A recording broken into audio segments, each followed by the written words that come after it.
Elizabeth Holmes found guilty on 4 out of 11 federal charges.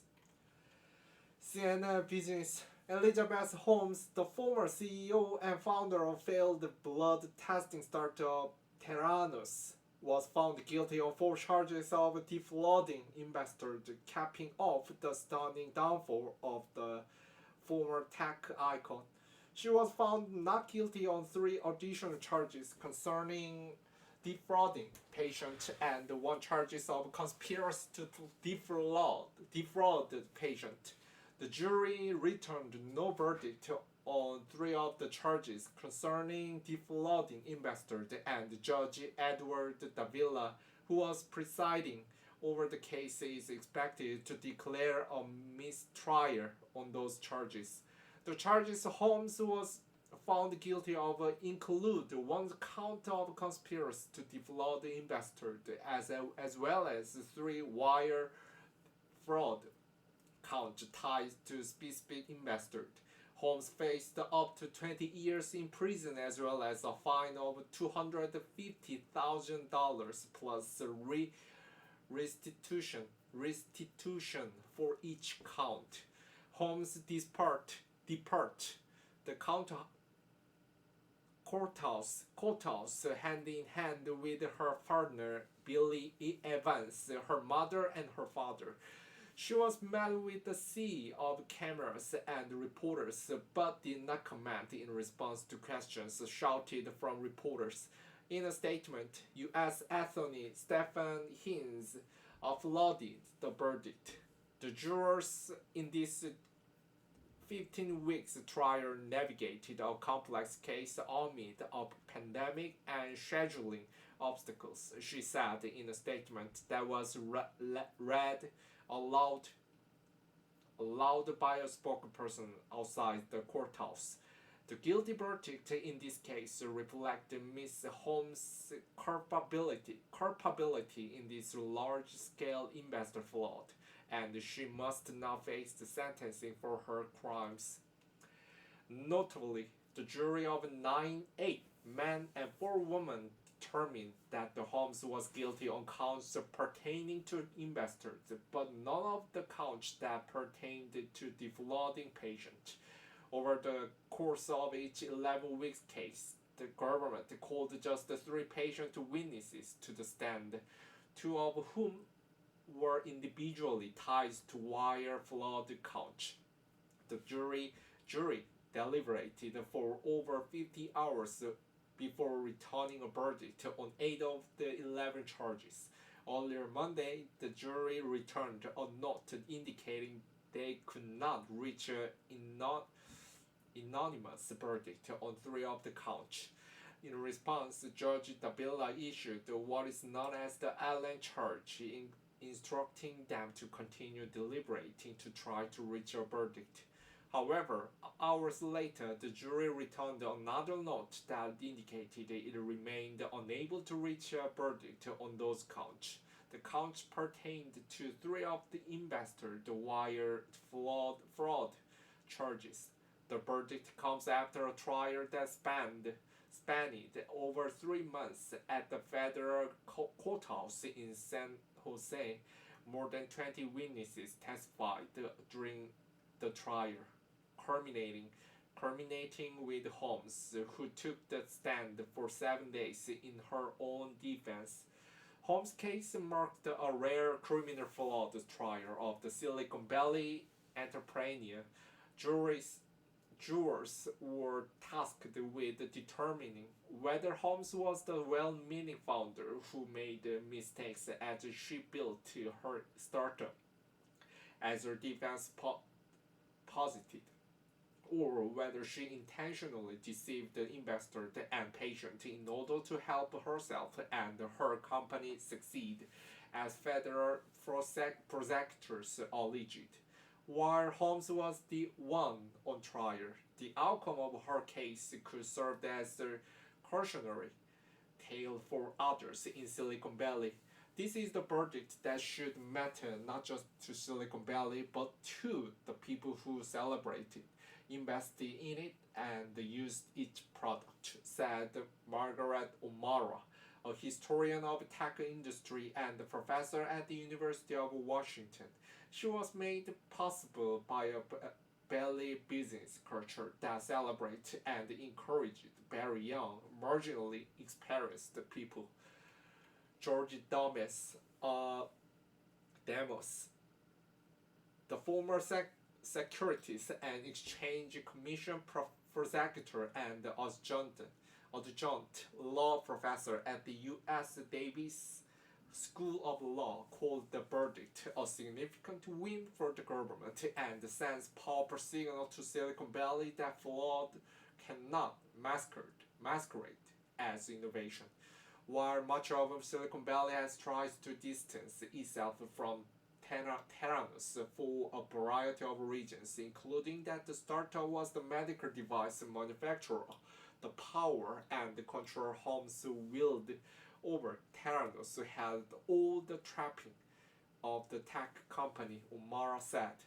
She was not just the CEO, O'Mara said, she was the very powerful CEO in the Silicon Valley model. The rise and fall of Elizabeth Holmes, now 37, started Theranos in 2003 at the age of 19 and soon thereafter dropped out of the Stanford to pursue it full-time. After a decade under the radar, Holmes began courting the press with claims that Theranos had invested technology that could accurately and reliably test for the range of conditions using just a few drops of blood taken from a finger prick. The unveiling coincided with the company's announcement in 2013 of a major retail partnership with Walgreens. Theranos raises $945 million from an impressive list of investors, including media mogul Rupert Murdoch, Oracle founder Larry Ellison, Walmart family, and the billionaire family of former Secretary of Education Betsy DeVos. At its peak, Theranos was valued at $9 billion, making Holmes a paper billionaire. She was lauded on magazine covers, frequently wearing a signature black turtleneck that invited comparisons to the late Apple CEO. She has not worn that look in the courtroom. O'Mara said Holmes was particularly beloved by the media as an intrepid entrepreneur working on a product that aimed to make the world better, and a rare female founder at that.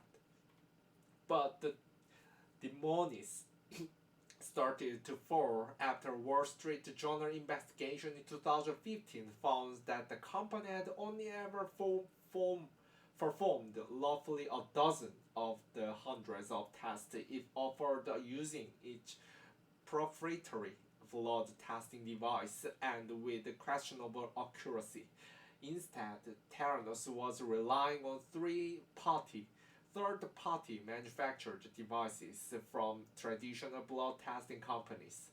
In 2016, Theranos voided 2 years of blood testing result.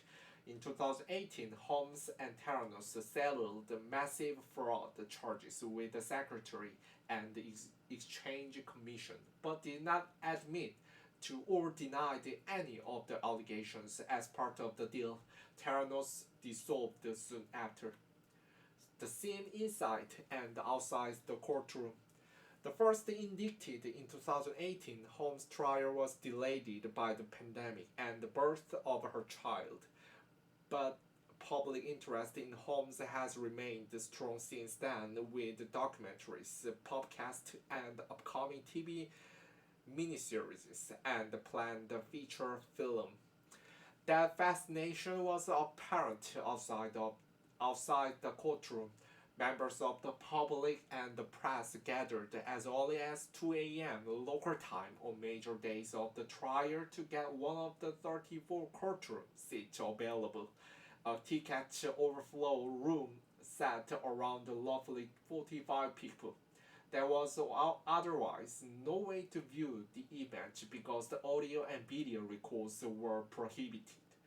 The trial drew apparent friends of Holmes, some of whom showed up on the day of the opening statement dressed in the look that resembled the former CEO at Theranos Peak, clad in black attire with blonde hair pulled back at the nape of their necks.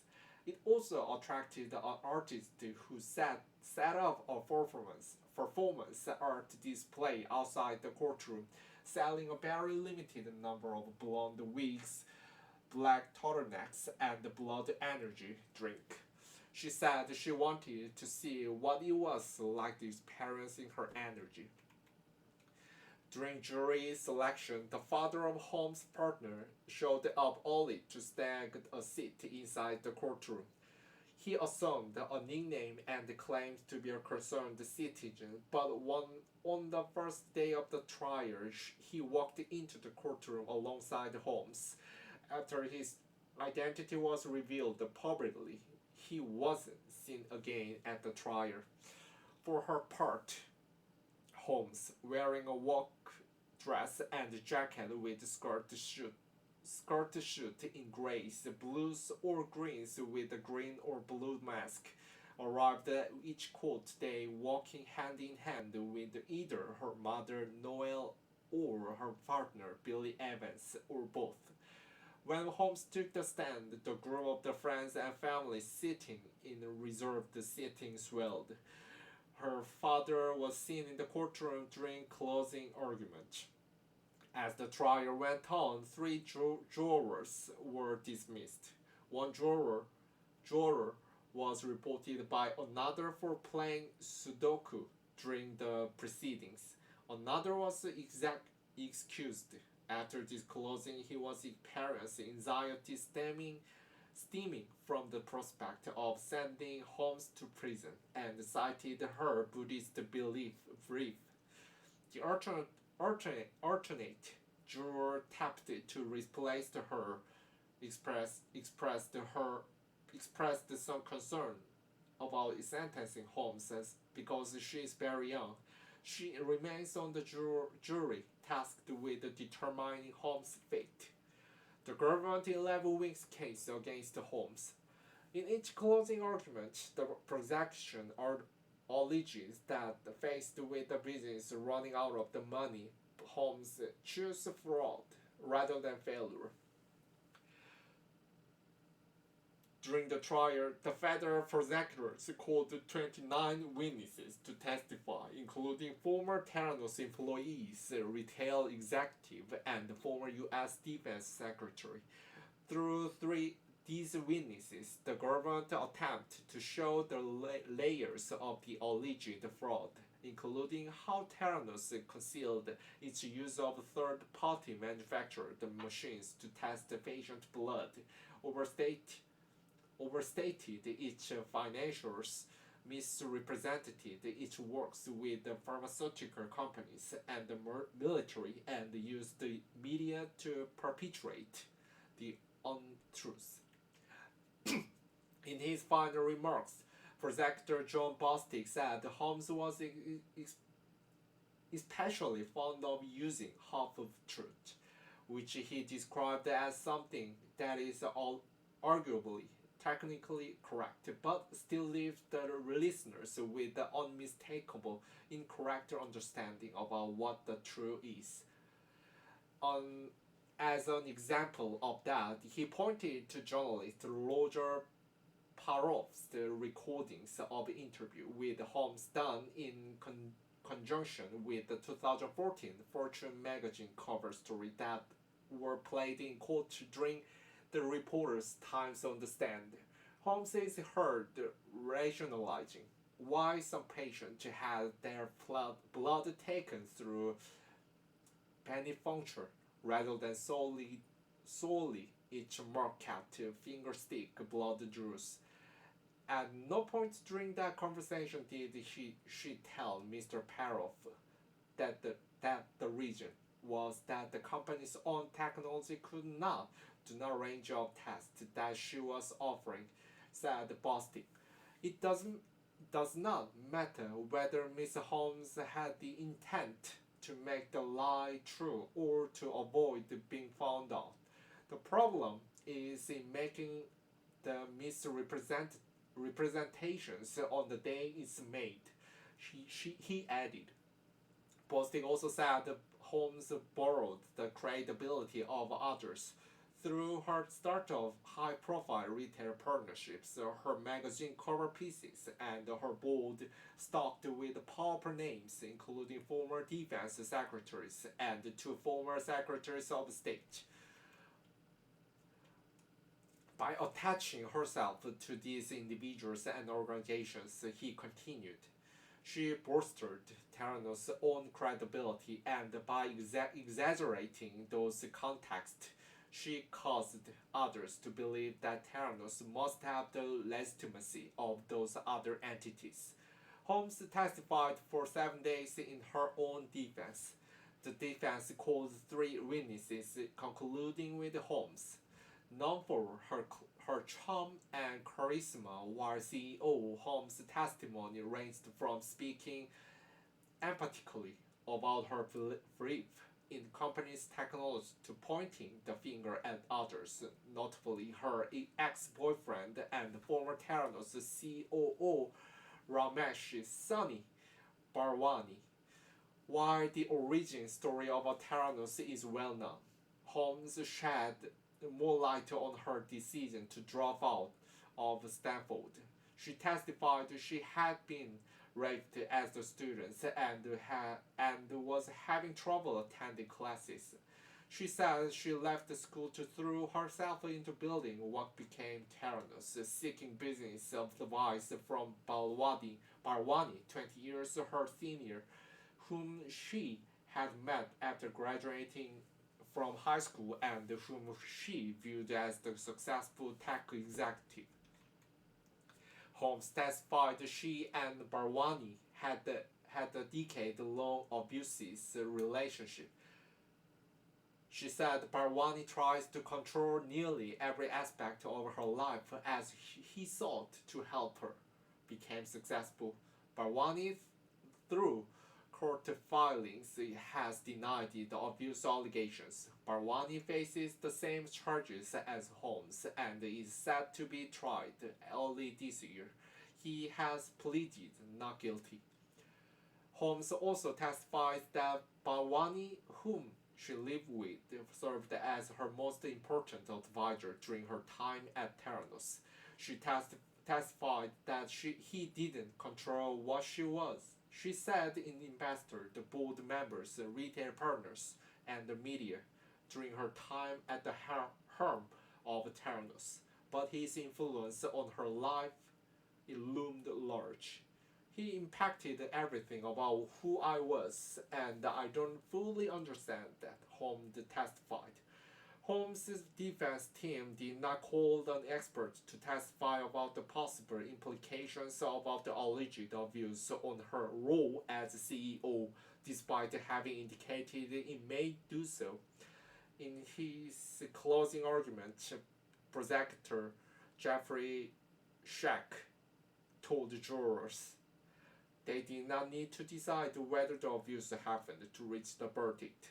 The case is about false statements made to investors and false statements made to patients, he said. Asked whether she ever led the patient to believe Theranos could offer accurate and reliable blood tests while knowing it could not, Holmes testified. Of course not. Rishi Ewanger contributed to this story.